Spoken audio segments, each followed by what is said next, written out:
네이버 정도 수준으로는 AI 못한다고 했습니다. 근데 딥시크 보니까 할 수 있겠는데?가 된 겁니다. 참여가 엄청 많아지고 그러면 하드웨어 수요도 훨씬 많아지고 이쪽 시장의 앞으로의 가능성은 엄청 커진다. 딥시크가 보여주는 건 이런 세상입니다.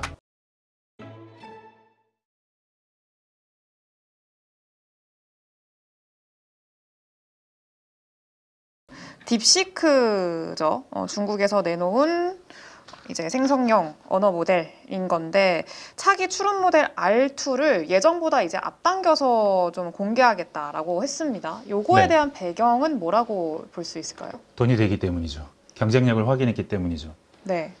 지금 2월 말 정도 현재 기준으로 그 세계 AI 서비스 시장을 이 랭킹을 이렇게 따져보면 네.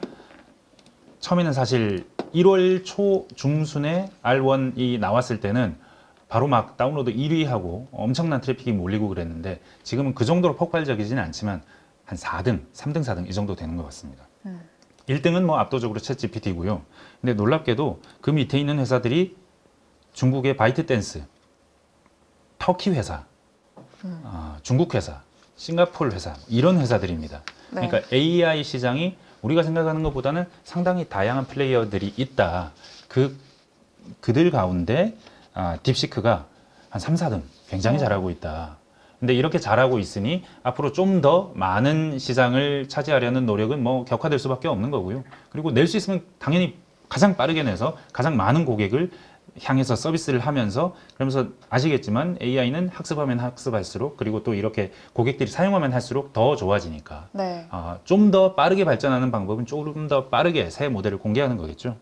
근데 사실 이 딥시크라는 모델이 나왔을 때 저도 아주 자세히 속속들이 알진 못하지만 제가 취재하면서 MIT에 갔을 때 한 중국 출신의 현재 네. MIT 교수님인 석학을 한 분 만났습니다. 오. AI 분야에서 그러니까 전체 전기공학회와 같은 모임이 전 세계 모임이 있는데 거기서 최근 한 3, 40년 동안 가장 인용이 많이 된 논문 상위 5위 이 정도 랭크된 굉장히 유명한 석학분인데 AI 분야에서 유명한데 이분이 AMD에도 엔비디아에도 자기 회사를 팔아봤습니다. 그러니까 자기 회사를 설립했다가 팔아본 경험이 있는 분이에요. 두 양대 회사가 다 이 교수님의 회사를 샀습니다. 왜 샀냐? 압축된 AI, 좀 더 효율적인 AI 기술이 이분이 굉장히 전문 분야였던 겁니다. 딥 컴프레션이라고 부르는 분야인데 송한이라는 교수님입니다. 근데 이분의 말씀에 따르면 AI라는 것이 언제까지 이렇게 클 수 없고 그리고 중앙 집중화된 초거대 모델, 언어 모델, LLM AI라는 것만으로 AI 시대가 계속해서 지속될 수 없다. 특히 엣지 디바이스라고 부르는 말단에 있는 뭐 CCTV도 있고 스마트폰도 그럴 것이고 다양한 종류의 이 기기들에 다 엔비디아 GPU가 들어갈 수는 없지 않느냐. 그럼 그 상황에서 우리는 어떻게 AI를 가동시켜야 하느냐. 좀 더 효율적이고 좀 더 값싸고 좀 더 작고 그러려면 모델도 작아져야죠. LLM 모델이 아니라 똑같은 LLM 지금 챗GPT의 모델과 유사한 성능을 내지만 훨씬 압축된 기술이 필요하다. 네. 그 말은 효율화가 필요하다는 얘기입니다. 그러니까 AI라는 것이 지금 발전되는 과정에 있고 저는 이 발전되는 과정의 가장 큰 도전이 지금 챗GPT가 보여주는 가장 큰 도전은 두 종류라고 생각해요. 하나는 거짓말을 한다는 겁니다. hallucination. 그러니까 정확도에 문제가 있는 겁니다. 아직까지는. 그리고 다른 한편으로는 비싸다는 겁니다. 너무 비싼 칩을 써서 엄청나게 많은 학습을 끊임없이 해야 되고 비싸고 전기도 너무 많이 먹고 이건 환경에도 좋지 않습니다. 너무 많은 전기를 먹고 그래서 뭐 SMR 같은 소형 발전기가 있어야 된다. 네. 뭐 이번에 그 그록이라고 그 테슬라 일론 머스크가 발표한 뭐죠? 일론 머스크가 새로운 AI 모델을 발표하면서 막 설명했던 아주 흥미로웠던 부분이 이 전기를 어디서 끌어오느냐 뭐 이런 얘기들이었거든요. 그 전체 시스템을 보면 너무 비효율적입니다. 지금 챗GPT가 앞서 나가고 있고 각광받고 있긴 하지만 이 비효율성이 해결돼야 된다. 비효율성 그리고 거짓말, 네. 부정확성 이 두 가지 문제에서 문제가 있습니다. 지금의 AI는 그 문제를 가진 AI고 이걸 해결한다면 AGI라고 부르는 일반 인공지능, 정말 모든 면에서 인간보다 뛰어난 AI로 가겠죠. 근데 그렇게 가기 위해서는 건너야 하는 하나의 과정이 하나는 정확성을 해결하는 문제, 네. 다른 하나는 효율성을 해결하는 문제입니다. 그래서 딥시크가 한 것은 더 싼 GPU로 뭘 했어요가 아니고요. 더 효율적입니다. 이 AI 모델은 더 효율적이다. 소프트웨어 차원에서 이해해야 됩니다. 하드웨어로 이해하시면 곤란합니다. 그러니까 좀 더 효율적으로 학습을 할 수 있고 그 학습을 바탕으로 훨씬 더 큰 모델이나 훨씬 더 돈을 많이 든 모델하고 유사한 성능을 낸다. 그렇게 본다면 중국의 AI, 그러니까 특히 딥시크라는 것으로 대표되는 이 AI의 의미는 네. 효율성입니다. 소프트웨어입니다. 그러니까 그 송한 교수라는 분이 한 말이 이 AI가 어떻게 그 잘 작동하게 될까요를 비유적으로 표현하는 말이 코끼리를 어떻게 냉장고에 넣을까요입니다. 그러니까 코끼리라는 건 LLM입니다. 그리고 냉장고는 하드웨어인 거죠. GPU입니다. 사실 엔비디아가 한 일은 이 냉장고를 엄청나게 크게 만드는 일입니다. 물론 이게 중요하죠. 근데 사실 냉장고를 크게 만드는 일이라고 해서 하드웨어만 들어가는 게 아닙니다. 엔비디아의 쿠다 소프트웨어를 통해서 효율화 하면서 하드웨어 성능을 계속 강력하게 가는 거니까 이 냉장고에 집중한 이야기인 겁니다. 근데 다른 한편에서는 이 냉장고라는 하드웨어뿐만 아니라 이 LLM이라고 부르는 이 코끼리 자체를 작게 만들면 되는 겁니다. 냉장고를 크게 만드는 쪽만 생각할 게 아니고 코끼리를 작게 만드는 쪽도 생각해야 되는 겁니다. 그래야 비용 효율을 맞출 수 있습니다. 그러니까 이 분야에서의 경주도 필요하다. 근데 이 분야의 경주가 되면 될수록 좋은 것이 단가가 낮아졌기 때문에 딥시크가 난리가 났던 게 1월 말이었는데 네. 그때 우리 설날 연휴가 끝나고 우리 증시에서 가장 각광받았던 주식이 네이버였습니다. 네. 당일날 엄청 많이 올랐습니다. 왜 올랐을까요? 그동안은 네이버 정도 수준으로는 AI 못한다고 했습니다. 근데 딥시크 보니까 할 수 있겠는데가 된 겁니다. 사실 우리나라에 엔비디아의 최신 GPU가 몇 대나 있는지 모르겠어요. 없다고 하는 사람도 있습니다. 근데 여튼 이런 상황에서도 AI라는 것을 여러 사람들이, 여러 그룹들이 다 할 수 있는 상황으로 간다. 왜냐하면 소프트웨어가 점점 더 좋아져서 점점 더 가벼운 모델로도 AI를 할 수 있는 상황이 된다. 이 상황은 점점 더 시장이 커진다라는 얘기입니다. 지금은 빅 플레이어들만 할 수 있는 AI가 앞으로는 작은 플레이어들도 작다고 해봐야 네이버처럼 큰 회사입니다. 네. 여전히 그렇습니다. 이 정도 되는 회사들도 다 할 수 있다. 그럼 참여가 엄청 많아지고 그러면 하드웨어 수요도 훨씬 많아지고 이쪽 시장의 앞으로의 가능성은 엄청 커진다. 딥시크가 보여준 건 이런 세상입니다. 네. 더 안 좋은 하드웨어로 할 수 있어요가 아닙니다. 그렇게 해석하시면 안 된다. 소프트웨어의 가능성이 시장을 크게 하고 있다. 그리고 이쪽 사이드가 코끼리를 작게 만드는 것이 냉장고를 크게 만드는 것만큼이나 아주 중요하다. 이런 점에 시사점이 있다고 저는 생각을 합니다. 맞아요. 그러면서 네. 시장의 뭔가 판도가 한 번에 확 바뀌었다. 약간 이런 느낌이 좀 있는데 네. 그러면 이번에 딥시크의 R2 모델 같은 경우에는 엔비디아의 GPU 아마 뭐 말로는 뭐 거의 안 썼다라고는 하지만 그래도 뭐 사용을 뭐 했다라는 얘기들이 많기는 해요. 이번에 네. 성능 향상에 엔비디아의 최신 GPU가 어느 정도의 역할을 좀 했을까요? 이게 뭐 정확하게 살피자면 네. 그러니까 H100, H200 이런 칩을 쓸 수는 없을 겁니다. 그걸 암시장에서 구해봐야 몇 대나 구할 것이며 네. 최신 칩을 구할 수는 없고 중국 지금 일단 딥시크 R1 같은 경우에는 H800으로 학습한 것으로 알려져 있습니다. H100의 중국향 모델. 중국인들이 8이라는 숫자를 좋아하니까 100을 8로 바꿔서 800을 판 겁니다. 근데 이 800칩은 단종됐습니다. 네. 미국이 팔지 못하게 했어요. 그래서 이제 H20이라는 칩이 들어갑니다. 근데 이제 그거보다 조금 열등한 칩이죠. 여기에는 삼성전자 HBM도 들어가는 걸로 알려져 있습니다.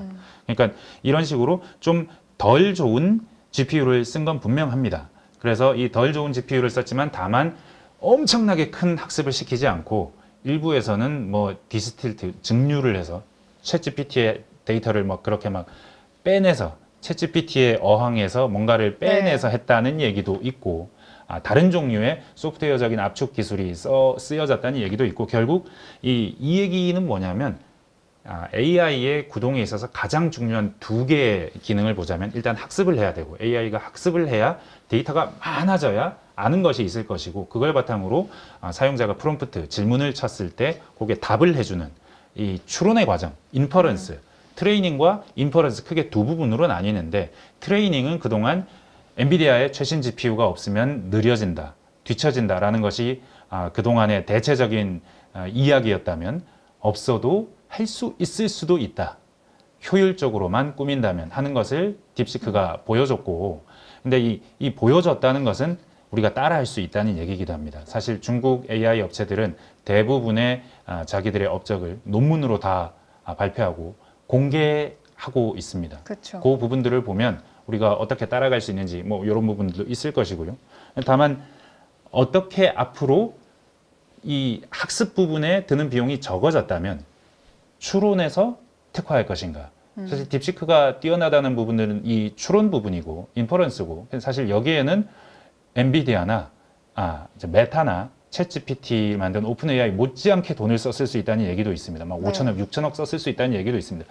이 부분이 또 무게 중심이 트레이닝에서 이 부분으로 넘어갈 수 있는 겁니다. 이런 경우에는 많은 관측이 있긴 하지만 또 다른 종류의 하드웨어가 중요해질 수 있습니다. 왜냐하면 학습과는 또 다른 추론은 또 영역이기 때문에 NPU라고 하는 신경망 유닛, 프로세서 유닛이 필요할 수도 있습니다. 이런 거 잘하는 데가 아까 말씀드렸던 퓨리오사나 네. 아니면 리벨리온 같은 회사입니다. 퓨리오사는 메타가 될지도 모르지만 여튼 이런 부분에서 새로운 NPU라고 부르는 새로운 디바이스, 그러니까 어찌 보면 비유를 하자면 CPU가 뛰어나긴 제일 뛰어난데 굉장히 복잡한 연산은 잘하는데 동시에는 못하는 거.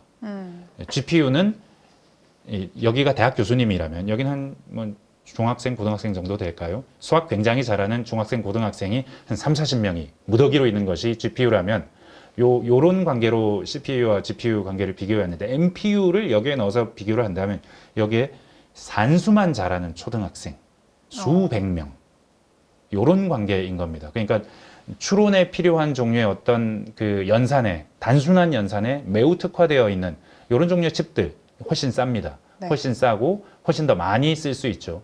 그리고 성능 향상도 추론에서 충분히 기대할 수 있고 이런 식으로 시장이 좀 바뀌어 나갈 수 있는 측면은 있습니다. 그런 부분들이 있긴 한데 아직은 가능성의 영역이고요. 네. 여기까지가 어떤 AI 씬의 이야기라면 근데 요즘 뉴스에서 MS에서 양자 컴퓨터용 네. 칩을 만들었다. 마요라나라는 칩을 만들었다라는 얘기가 있는데 이건 또 완전히 다른 영역입니다.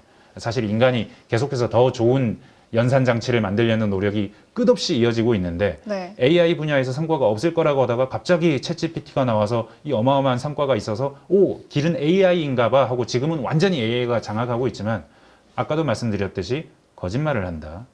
비효율적이다라는 근본적인 두 가지 문제가 있습니다. 특히 거짓말을 한다를 어떻게 해결할까? 완전히 해결할 수 있는 방법이 있나? 여기에 대해서 물음표가 좀 붙는 것도 사실이고요. 그래서 어느 순간 이 종류의 이야기보다는 만약에 양자 컴퓨팅 분야에서 분명한 성과가 나온다면 이쪽으로 시장이 확 넘어갈 수도 있어요.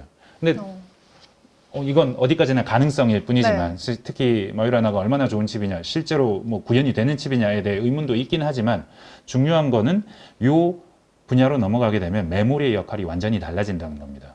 그 양자 컴퓨팅은 지금 우리가 아는 컴퓨터가 아닙니다. 연산 장치가 연산하고 메모리가 거기에다가 데이터를 갖다 주는 시스템이 아니에요. 그냥 양자 컴퓨터 자체가 그냥 알아서 다 하는 겁니다.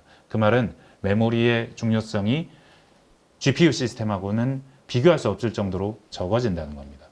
즉 마요라나라는 칩도 HBM 안 들어갑니다. 양자 컴퓨터에 HBM이 필요한가? 필요 없을 거라는 얘기도 많습니다.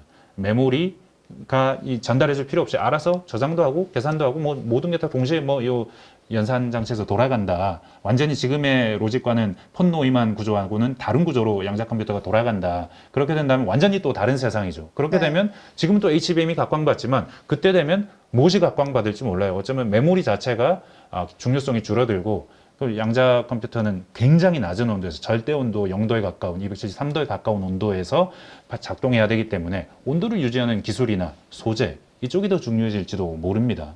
상황은 어떻게 바뀔지 몰라요. 그러니까 더 빠른 컴퓨팅으로 나아가게 하는 길이면 어느 길이든 그 길을 선도적으로 가거나 최소한 뒤쫓아가거나 할 수 있는 회사가 되어야 될 것이고, 걱정인 점은 미국의 현재 정책, 그리고 중국이 쫓아온다는 점, 특히 양자 컴퓨터 같은 분야에서 과연 우리가 중국을 쫓아갈 수 있을까 물음표가 붙는 것도 사실이지만, AI 분야에서도 마찬가지지만, 여튼 미국이 그런 한편 다행인 점이 있다면 지정학적인 갈등 때문에 중국을 배제한 어떤 권역에서의 산업 구조를 꿈꾸고 있다면, 블록을 꿈꾸고 있다면 그 안에서 우리가 할 일은 분명히 또 있을 수 있다. 그런 차원에서 이 세상의 변화가 어떻게 되는지를 명확하게 살피고 대응하는 이런 노력이 필요하다. 근데 삼성전자가 우리가 그동안 점점 수출해서 엣지를 소위 잃어왔던 이유는 지금 현재 잘하고 있는 것을 네. 잘하는데 열심히 하겠다라는 종류의 생각에 치우친 나머지, 재무적인 관심에 치우친 나머지, 영업이익을 높이는 데 치우친 나머지, 어쩌면 앞으로 미래를 상상해야 되는 이 능력, 이 부분에 소홀했던 것이 아닌가라는 것이 삼성전자의 지난 3, 4년간의 굉장히 어려운 시간이 보여주는 것이고, 이 부분에서 미래를 상상하고 그 미래를 향해 전력 투구하고 노력하고 다양한 가능성을 살펴보고 그 가운데 무엇이 맞는지를 확인할 수 있을 때까지 모든 길을 다 파악하는 기술적인 노력, 그리고 혁신 기업으로서의 모멘텀을 잃지 않는 것, 이게 매우 중요하다. 그런 시점이다라고 생각이 됩니다. 근데 또 열심히 또 삼성전자도 노력을 하고 있는 상황인데, 네. 앞서서 말씀해 주신 대로 이제 딥시크가 등장을 하면서 좀 맞춤형 칩, 이런 좀 특화되어 있는 칩, 이런 것들에 대한 수요가 앞으로 더 늘어날 거다라고 이야기를 하면서 여러 빅테크 기업들도 지금 맞춤형 칩을 자체적으로 만들겠다라고 얘기를 하고 있잖아요. 네. 그러면 거기에는 일단은 HBM이 들어갈 거고, SK 하이닉스가 아니더라도 삼성전자가 그 안에서 엔비디아가 굳이 아니어도 기회를 얻을 수 있다, 이런 기대감이 좀 형성이 되고는 있는데, 좀 기대해 볼 만할까요? 실제로 테슬라도 삼성과 HBM 관련해서 협력을 하고 있는 것으로 알려져 있고, 그리고 HBM을 만들 때 지금 HBM4부터 달라지는 부분은 방금 말씀하신 메모리마저도 지금 맞춤형으로 상당히 전개될 가능성이 높습니다. 4부터는 사실은 8단을 기준으로 설명하자면 8개로 쌓으면 맨 밑에 있는 이 다이는 그냥 아무것도 없는 베이스 다이, 네. 그 별게 없었는데 여기에 이제 시스템 연산할 수 있는 기능을 좀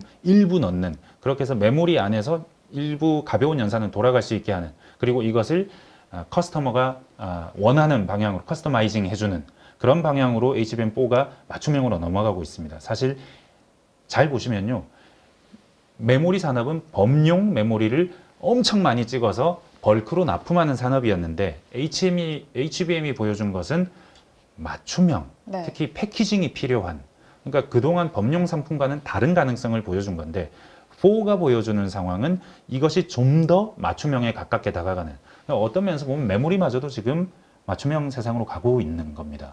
특히 지금 개별 기업과 협력한다라는 얘기를 할 때는 개별 기업이 요구하는 스펙에 맞춘 HBM을 지금 개발하려고 하고 있다라는 얘기입니다. 얼마나 성공할 수 있을지 모르겠지만, 근데 한번 생각해 보시죠.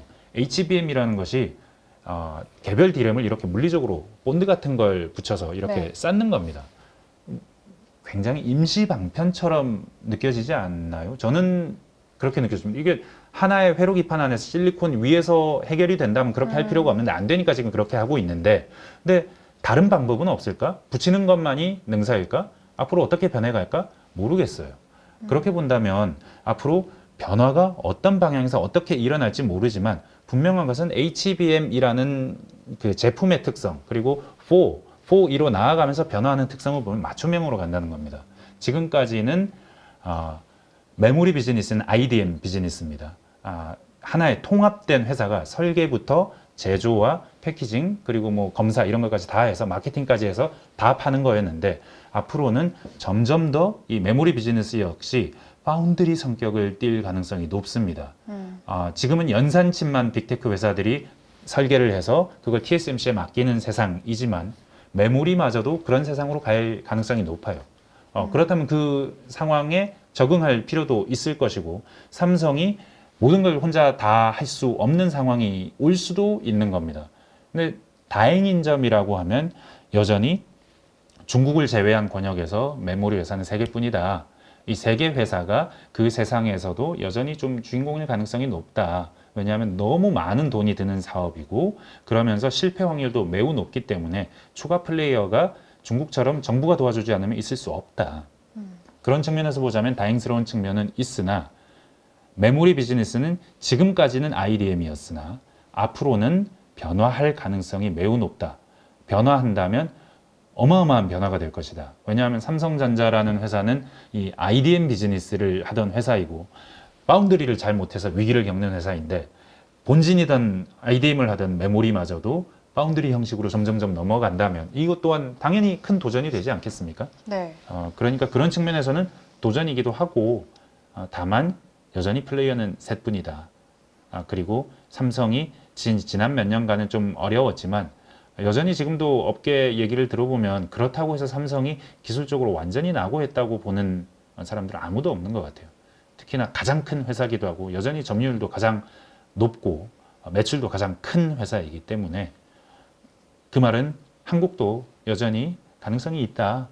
그리고 좀 더 지금 어떤 실패를 했다면 냉정하게 뒤돌아보고 차근차근 준비해 나간다면 좀 더 나은 상황으로 올 수 있다. 그리고 삼성 같은 경우에는 지금 뭐 만약에 이런 일은 오지 않겠지만 청산을 한다면 지금 주가보다 청산 가치가 훨씬 높을 거예요. 네. 그러니까 지금 주가는 지금의 실망스러운 상황을 반영하는 것이지만 삼성이 뭔가만 내놓아준다면 얼마든지 이 삼성이라는 기업에 대한 가치 평가는 달라질 수 있다. 왜냐하면 서두에도 제가 말씀드렸지만 MS가 10년 전만 해도 마시간 회사 취급을 받았다는 거 아닙니까? 근데 MS는 지금 다시 가장 가치 있는 빅테크 가운데 하나가 됐습니다. 네. M&A도 잘 했고 클라우드 사업이라는 새로운 비즈니스도 잘 했고 그래서 지금 다시 떠올랐거든요. 사실 이런 일이 많지는 않지만 가능은 하다. 그리고 제가 책에서도 언급은 했지만 이 가능성이 얼마나 되냐에 대해서는 사실 비관적이긴 합니다.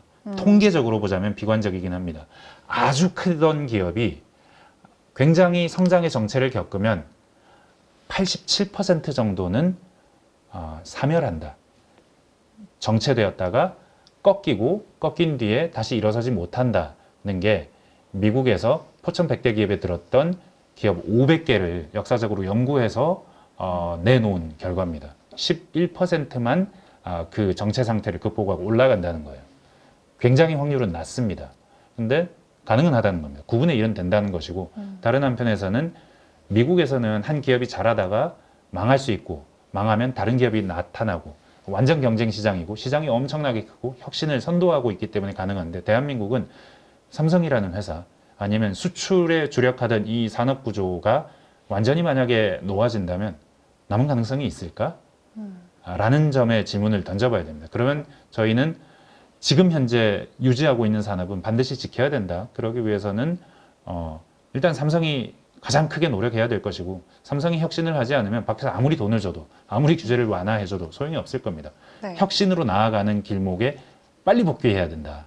그 증거를 보여줘야 된다. 아마도 그 증거는 제가 지금까지 말씀드린 걸 보면 디램에서 가시적인 원C 디램에서 가시적인 성과가 나와야 한다. 일단 그렇게 생각이 듭니다. 알겠습니다. 이게 참 삼성전자 그리고 우리나라 한국의 미래까지 참 생각해 볼 만한 요소들이 많은데 정말 방대한 또 이야기들이 또 책 안에 담겨 있으니까 오늘 더 네. 얘기를 하고 싶은데 시간 관계상 네. 책을 통해서 또 확인하면 될 것 같습니다. 재미도 있습니다. 네, 이미 얘기 듣는 것만으로도 네. 너무 재밌어서 더 듣고 싶은데 또 네. 보내드려야 되니까요. 네. 네, 알겠습니다. 지금까지 서영민 KBS 기자님께 말씀 들었습니다. 감사합니다. 감사합니다.